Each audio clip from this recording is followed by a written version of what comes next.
Emerge is a special group. I think it's really important because we talk about how many times does it take, a woman to feel comfortable and feel okay with saying, yeah, I'm going to run for office.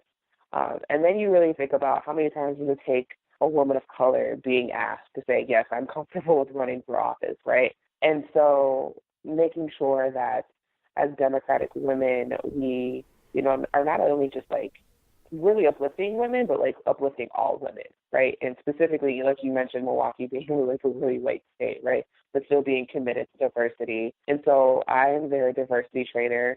I think this will be the fourth time in March will be the fourth time that I've done their diversity training, and be able to not just talk about like diversity from a racial aspect, but from a class aspect, making sure that we're being mindful of our trans brothers and sisters as well, gender nonconforming folks, and, highlighting all of that and being really intersectional. I believe very strongly that being an elected official, you hold the responsibility for representing all of your constituents, right? And I think people need to have an informed understanding of the effects that policy that they're creating and voting on and how that affects marginalized communities, right? An example I give very often is like the trans bathroom bill, right? People don't understand why it's a problem because maybe they don't, have a whole lot of experience with trans folks or, see that as an issue. And so making sure people are, multiculturally competent to be able to talk about policies and how they affect people, because that's our responsibility, right? If we're representing people, we need to really have an understanding of how these issues affect everyone. Whether you have communities of color in your district or not, you still need to understand the impacts of all the policies that we're voting on. And so that's kind of what I bring to the table, doing the diversity training with Emerge, is making sure, let's have these conversations. Let's talk about our privilege. As women, it's very easy to feel that we are oppressed, but let's also talk about in the ways that we are privileged as well.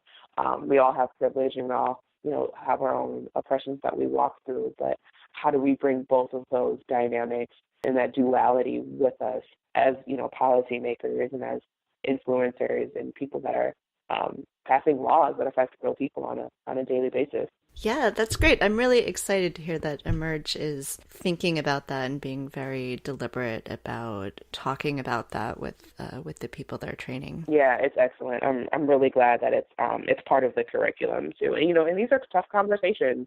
I don't think I've ever done one where there hasn't been tears in the room at the end of the day, in a very beautiful, kind of inspiring way where people feel very vulnerable.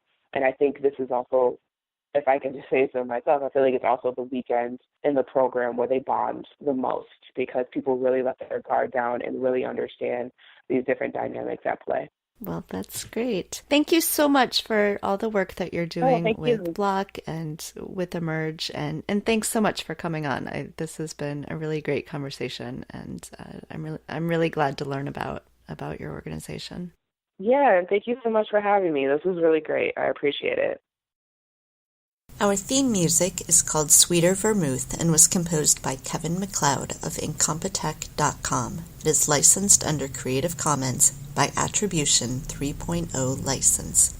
Our logo was created by Matthew Weflin expressly for Two Broads Talking Politics and is copyright 2017. You can contact us at twobroadstalkingpolitics@gmail.com or at twobroadstalk on Twitter. Our podcast can be found on iTunes, Stitcher, Google Play, and TuneIn. Please let us know if you have any trouble finding us.